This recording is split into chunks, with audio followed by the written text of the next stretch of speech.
Hi Mike, welcome to Punk AF. Good to be on Punk AF, I'm a fan.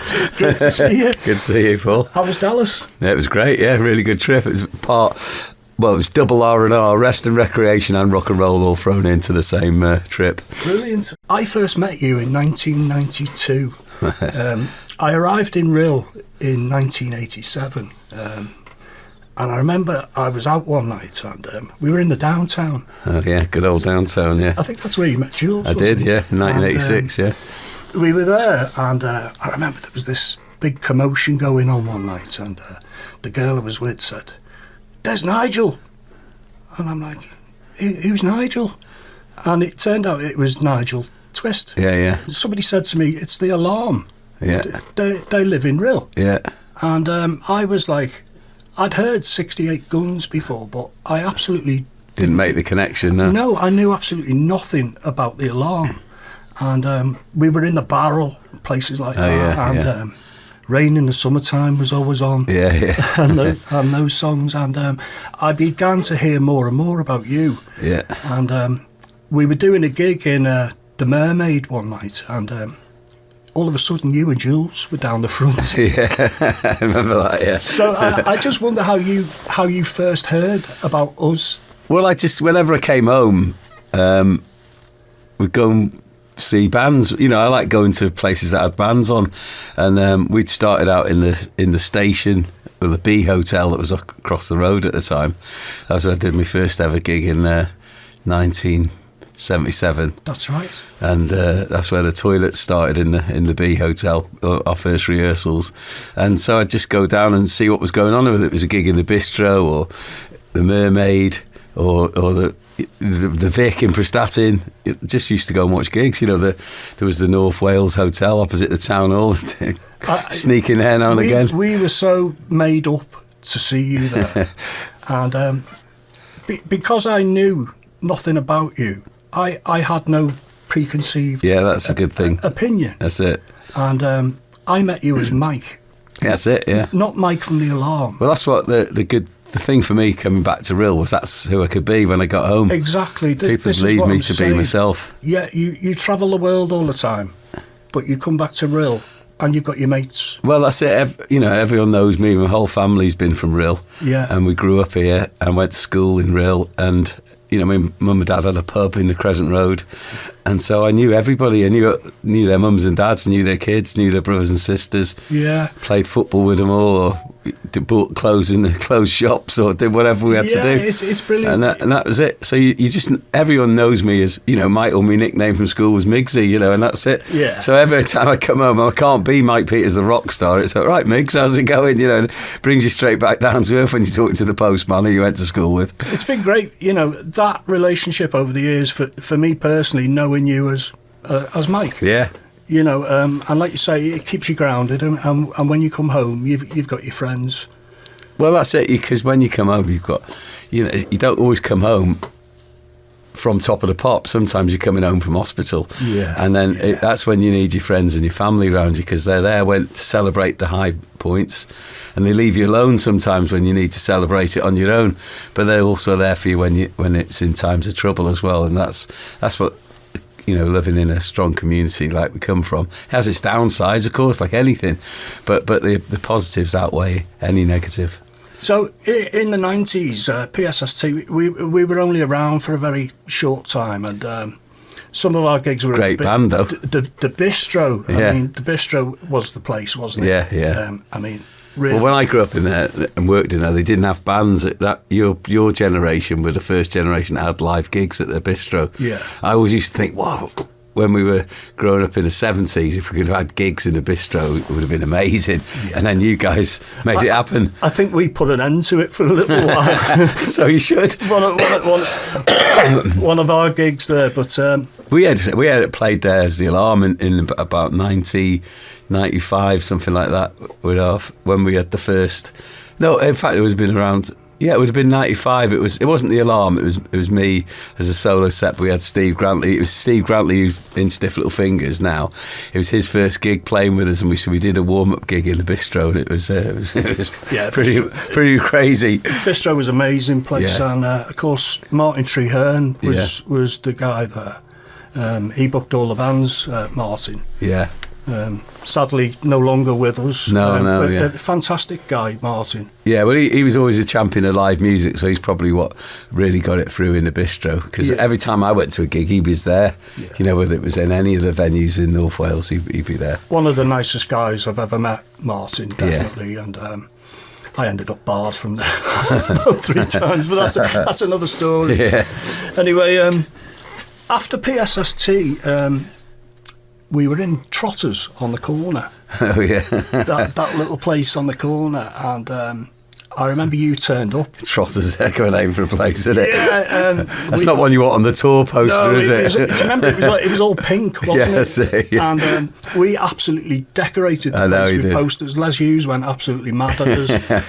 But I remember you showing up one day at one of our rehearsals. Yeah. And we were really early stages of GMX Stunts, and you absolutely loved the sound. Oh, yeah, exactly. That we were creating. And it wasn't just the sound, it was the whole vibe of you.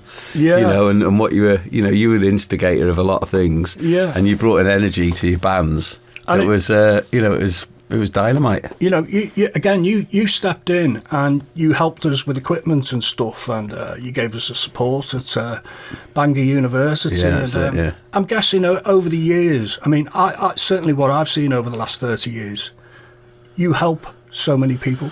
Well, we just came from an era where, when we first met U2, for instance, we had 2 conflicting experiences. We toured with the Stray Cats in 1980, and we had to buy onto their tour. It wasn't their, I'm still great friends with Slim Jim and Brian Setzer and Lee from the band, and we toured with them in 1980. But their agency structure meant that we had to come up with $2,000 to get on the whole tour, and that doesn't sound like a lot now, but it was a heck of a lot of money in 1980 when you didn't have anything. Yeah. And somehow we got it together and went on that tour. But then when we met U2, they wouldn't entertain having a buy-on. We were on an agency called Wasted Talent. Through the gigs we did with U2, we got onto the same agency, and their policy was they were the agents for the Clash, and we discovered them because the Clash did a tour where they said we're only going to have local bands opening, and they had everyone could send their cassettes into their office, and they gave the address as 28 Alexander Street, and we were straight down there with our tapes, but we never got a gig. But when we ended up on the agency, which is something we aspired to be part of, the whole philosophy was we help other bands come through. And that was our I guess a sort lot of people too. Looked up to you so much. Yeah, well, when we played with U2, they didn't charge us to be on the stage. They wanted us there because they liked our music and they liked us as people. And we were the same. We wanted bands. When we came back to Wales, we could see, I'd come home to Wales and there was a show on I think it was on Friday nights called Video 9, and it was Gerard Jerman used to put it together. It was all Welsh language bands. And I'd watch it because we didn't have many channels in Prestatyn at that time. Yeah, 4 channels. Yeah, that's it. And I think, wow, some of these bands are amazing. If they could, why are they just speaking in Welsh? Why can't they speak in? I remember you saying. We used to have, but we used to make sure when we played in Wales, we had Welsh bands opening for us, and so at that time it was generally Welsh language bands, because when we started in Rhyl, we were it. It was a couple of covers bands and sort of hard rock bands, but no one was into punk or anything like us. Yeah. And then we started the 1520 Club, me and John Socks, and we had Big in Japan on there. We promoted bands. We had all the local bands like the Cellophane Boys and the Fractures. The Marina. Yeah, and then we used to rehearse in the Marina. We put Discharge on in the Marina in our club called the Gallery, and unfortunately it was one of the trigger points of sending us to London, because we invest a lot in putting a club together. And like you with the breeding ground, like we used to put bin bags everywhere, and I'd get the paint spray. You came up with the name for that place, the breeding ground. Yeah. But it was that was it. It was it was do it yourself or don't do it at all. Yeah. No one's going to do it for you, and so we had to make it happen.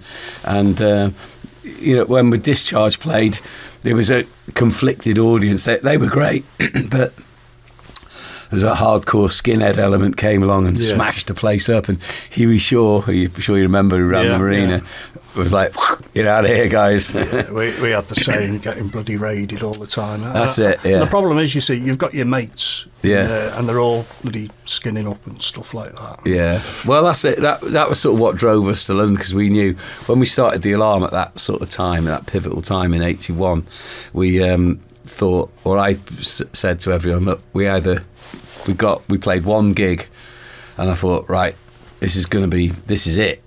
But we have to take it to. If we stay here, the energy will be great for 3 or 4 gigs, then people start bitching and arguing and getting into fights, and then we'll end up losing it, and the energy will turn on us and eat us. I always remember you saying to me years ago, in Rhyl, local people will just take the piss, basically. Yeah, because out of Rhyl, you're a rock star. Yeah, well, that's it, because it's like, it goes back to the first moment of the conversation. When you come home, you're just a local guy. Yeah. So when you play in a band locally, people don't take you seriously, which is great in a way, because you want them to just be your normal friends. Ripped out of me, of course you would, yeah, because I'm not from round here. Yeah, exactly. And you had a look, and you went out on the edge, and you made things happen, and that can be intimidating as well. We were doing it. We were out. We were playing. I reckon as film I saw you, I thought, he's like me. Yeah. He's doing clubs, he's doing bands, he's doing fanzines, he's doing radio shows. I haven't got your money though, Mike.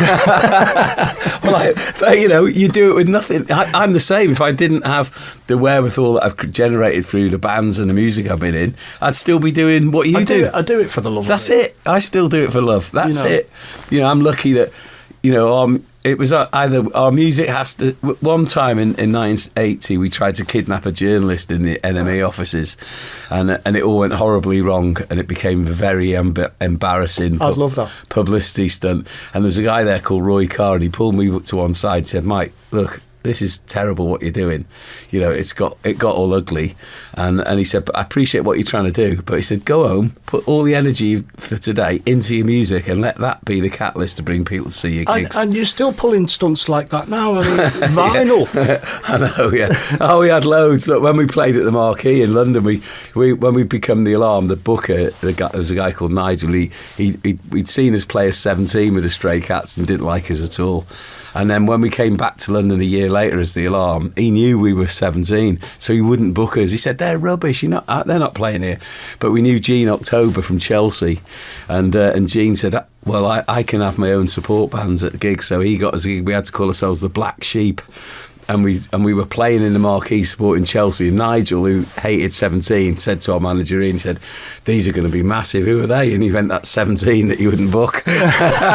So we had all those subterfuges of booking, changing our names have paid off over the years. We did stuff. We broke into the NME when we wrote to them, put a page on the Angst. That's it, yeah, I know. Asking Manic Street Preachers for a fight. Sometimes it's old school stuff, but you've got to do it in a way, especially if you come from Rhyl, because no A&R man's going to come up here and see you. No, when we started out, there was no rock and roll Svengalis to give us advice, like the Clash had Bernie Rhodes or the Pistols had Malcolm McLaren. They would never have been the bands without those two older figures who knew about the Stooges and the New York Dolls and could say to Johnny Rotten, "Look, you need to go and listen to this, and you need to read that, Joe Strummer." Without that, they would have been just like us. They wouldn't have known. They didn't quite know what to do. You can see that from all the early Sex Pistols stuff. They didn't really know what to do and when they met Malcolm McLaren, he'd already managed the New York Dolls. He was able to give them the benefit of his advice and experience, and all we could have was Malcolm. Nightclub owners who ran holiday camps. He was a character, Malcolm. Yeah. Anyway, going back to 93, you'd started the Gathering 2 years before, and your first two, I think, were at the Town Hall. And your first two were at the pub on... we had the Swan in Rhyl. That's right. That was my brother's pub. That's right, it started there. Well, it started because there were so many people coming into town, and originally the Gathering was just Saturday night, but because they had to make the exodus into Rhyl, they'd come up on Friday and stay in B&Bs and whatever. So we put on a night at the Swan just to keep them happy. And your brother was at Trotters when I was living there. Yeah. And... we got to host gathering 3. Yeah. And it was an absolute shocker from our point of view. But to be fair, I mean, we were young lads on the dole. We were just putting the bands on. Yeah.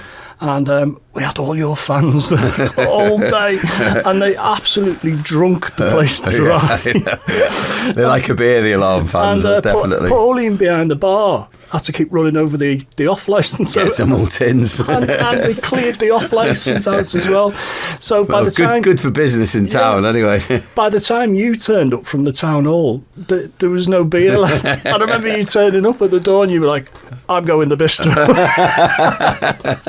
Yeah, probably. I needed a pint after all that. So yeah, we formed the Stunts after that, and of course, again, you know, you helped us out big time with the Stunts. Yeah, and I loved the band. That's it. I loved what you were doing. I always wanted to be, you know, if you liked the band and you could help in some way, I felt obligated. You know, U2 had given us a massive opportunity to play America when no one would. We were unknown. You know, and I would love to have been invited you to come to America, but you know, we weren't in that position at the time. It crashed and burned for a lot of reasons. We'd just been offered a 5-album deal by Kim Foley, but there was too much in-house stuff going on, and I think probably if you'd moved to London, because we had it in a way, when you stay in Rhyl, it's not just the band on their own. There's all the outside influence of wives, girlfriends, hangers-on, whatever, and that everyone has got a conflicting view of how they think the band or the direction of travel should be, or the contract you're going to sign,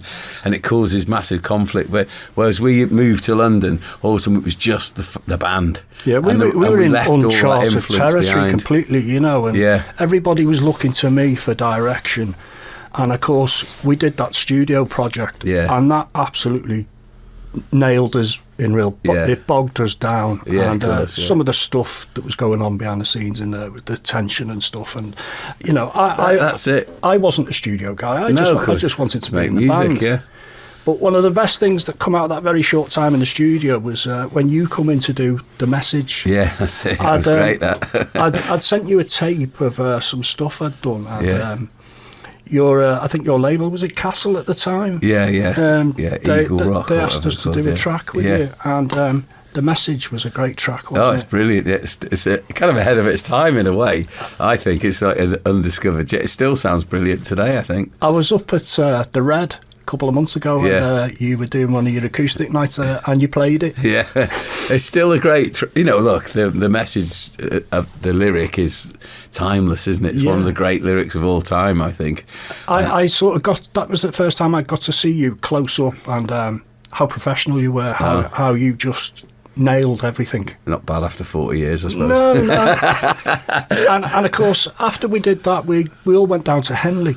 Yeah, that's it. To the Doghouse Studios. To the Doghouse, and that was brilliant. That was quite an innovative session, because it was just when that music technology was allowing the sort of strict code of computer-based music technology. We'd had it with the Stunts, with guitars. It was allowing. There was a crossover where it could interface with live bands, and we were recording in the studio with a click track going on, and then you were doing other things with Mark O'Grady on the other side, and it's almost remixing stuff as we went along. And then we said, "All right, we'll have that bit from your side, the studio in here." Yeah, and I always wondered how you'd marry it up, but you did, and we achieved that in the Stunts as well. And doing it live, we had to play to you had to have a click as well, and you've got to be so disciplined. Yeah, that's it. You know, it's really, really hard to achieve.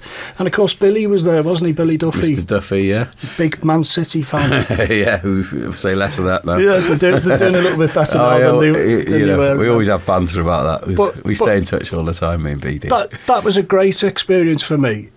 On a personal level, I'd had a phone call the night before with some news, and I wasn't in the best frame of mind at all when we went down there, and I had to leave the session. I came back to Wales, and my life went down a hole. Yeah, right. Okay. For a good few years, drug abuse, and shit like that, you know. But the good thing that came out of that was I'd been watching Dave and Mark programme for years. Yeah. And I taught myself to do Yeah, it. I know you did, and I really admired that about you. You know, I think that's what is the mark of a good artist, good man. You see something that you can't do yourself, and then you apply yourself. You think, I'm going to learn how to do that. It took me months to do it. Of course it does, yeah. And when I was in the band and I was writing songs, I could never convey what it should sound like in here because I couldn't play it. Yeah. And all of a sudden, once I'd learnt to program, I was able to translate my music, how I believed it should sound. Yeah, and that's liberating, isn't it? And I've got some great tracks for this film. Yeah. Tracks from that era that I've re-recorded and produced myself as I think they should sound. Yeah, good. And so that was great. Well, I can't wait to hear them in the film. Yeah. Quickly, just have a quick word about the Red. Yeah. It's amazing what you're doing locally, Mike, and bringing people into the town. You've got the chapel apartments, and how fantastic is it for the Alarm fans to come up and watch Mike Peters DJing on a Friday night. But look, it goes back to the roots of the band. That, you know, we started a gallery, we did all that. You know, we've had various. You know, we've always tried. We've got the gathering. They're all extensions of do-it-yourself music, isn't it? And I like to be involved in music. I'm not one for staying in, and if I haven't got anything to do, I like to get out and about, go and see a band, or, you know, go down to the Red and DJ when I'm home. And I love playing other people's music. I love playing my own music as well. So I think you learn things from being involved and not thinking. I learned when probably around about the time we met, or just before, when in 1987 we had a few challenges in the Alarm, and I thought, hang on a minute, we've been around for a number of years now, and we've had some hit records and all that stuff, but we've become a sort of band in a position where we were defining ourselves by what we didn't do rather than what we did. Yeah. So we're the Alarm, we don't play that kind of gig. We're the Alarm, we don't play that kind of music. And then all of a sudden, all these other bands like the Stone Roses are coming along doing things that we didn't do. Yeah. And I'm thinking, hang on a minute, we're cutting up by saying we don't do that. We're actually cutting ourselves off, because as time goes by, you have to change and adapt, and it's completely different. Everything comes full now, circle. You say no to something, and 6 months later, you've got to say yes to it. Yeah. So, you know, and I had a few life challenges myself. So my philosophy then was say yes to everything and do it all. Yeah, you're doing absolutely brilliant, mate. And you know, you're living we're life. Surviving, aren't we? You're living life to the full. That's it. You know, yourself, and what a life for your two boys. Oh, it's great. Yeah, they're brilliant. They're into music, and Evan, my son, will DJ as well if I'm not around. And I've just taken Jesse. He's been rehearsing with his band this morning, and great. You know, they're both playing piano, and they help me out when I'm. Hey, Dylan, what's this kind of chord? And he's working out on the piano for me. I know taking Jesse travelling last year was. It's great. It's been liberating for me. You're passing it on. It's the legacy, isn't it? She's playing a bit of guitar now as well, and mentally, I'm in probably the best place I've ever been in my life. Well, that's good, Paul. I'm at peace. Yeah, and, good. That's why I'm able to revisit this story, and I believe that it's something to really, really celebrate. Absolutely. The music's fantastic. Just because you didn't go and play in America like we did doesn't invalidate the music. It was still brilliant. It was almost ahead of its time. That was the people part will of see it. what we did. Yeah, and I don't believe that there's been a scene like it ever since then. No. It was, you know, it was like almost the last bastion of punk in a way, wasn't it? Yeah. And you know, the Britpop thing came along and changed the dynamic. And you know, we're football fans. When we started up, when we were playing our music, you couldn't like. The Enemy hated bands who liked football. Yeah. You know, we had. I was wearing my Man United shirt on the Strength album. We got slaughtered for that. No one's perfect, mate. 10 years later, on Come Oasis wearing Man City shirts and awarded for it. It's you know, it was like the music press couldn't understand what football culture was about, but it was just an extension of real people, just like punk was. It was I couldn't understand it, but hey ho, we survive, we move on, and we're still here. Yeah. And we're going to be here for a while. Of course, we are, mate. Brilliant to talk to you, Mike. Awesome. Cheers, mate.